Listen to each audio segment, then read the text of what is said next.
এক সপ্তাহের মধ্যে পরিযায়ী শ্রমিক সাবির মল্লিকের পরিবারকে উপযুক্ত ক্ষতিপূরণের ব্যবস্থা রাজ্য সরকারকে করতে হবে, না হলে শ্রম দপ্তর ঘেরাও করা হবে বলে জানান অল ইন্ডিয়া সেকুলার ফ্রন্ট অর্থাৎ আইএসএফ।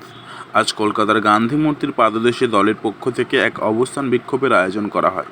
সেখানে বক্তব্য দিতে গিয়ে আইএসএফ চেয়ারম্যান অর্থাৎ নওশাদ সিদ্দিকী গোরক্ষা সমিতির হাতে গণপ্রহারে নিহত সাবির মল্লিকের পরিবারের প্রতি রাজ্য সরকারের দায়সারা মনোভাবের কঠোর সমালোচনা করে বলেন, এখনও পর্যন্ত হরিয়ানায় রাজ্য সরকারের কোনো প্রতিনিধি পাঠানো হয়নি।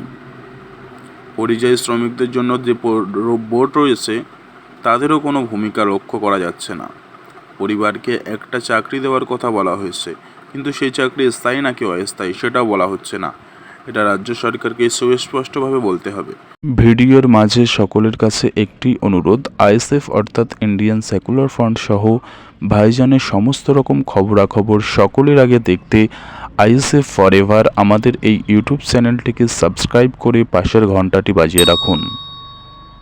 পাশাপাশি কেন্দ্রে বিজেপি সরকার ও ওই দলের নেতৃত্বে চলা হরিয়ানা সরকারকেও তুলোধনা করেন নওশাদ সিদ্দিকী।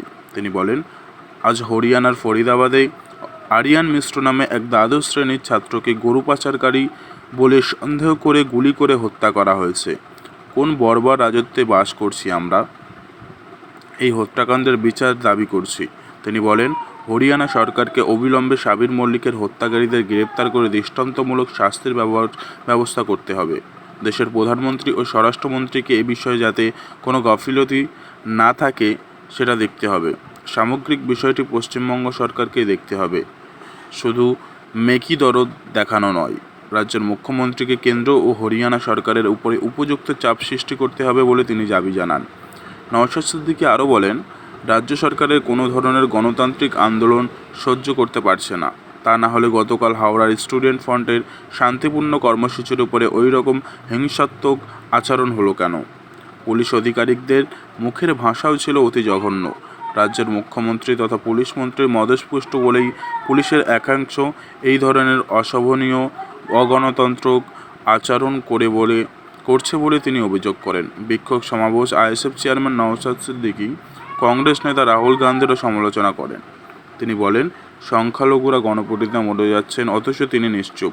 এই প্রসঙ্গে তিনি বলেন, কলকাতা তিলোত্তমার নৃশংস ধর্ষণ ও হত্যাকাণ্ড নিয়ে শুধু এই রাজ্যই নয়, গোটা দেশ এমনকি বিদেশেও তুমুল বিক্ষোভ আন্দোলন হচ্ছে, কিন্তু রাহুল গান্ধীকে কলকাতায় এসে কোনো বিক্ষোভ সভা করতে দেখা গেল না। এমনকি নির্যাতিতার পরিবারের সঙ্গেও তিনি দেখা করলেন না।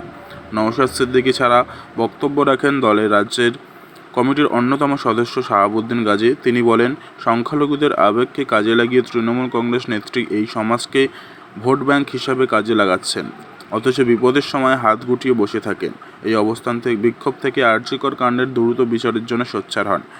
এই বিক্ষোভ অবস্থানে অন্যদের মধ্যে বক্তব্য রাখেন দলের রাজ্য কমিটির সদস্য কুতুবউদ্দিন ফাতেহি, আব্দুল মালিক মোল্লা ছাড়া শাহাদাত শাহ, সুফিয়া এবং প্রমুখ।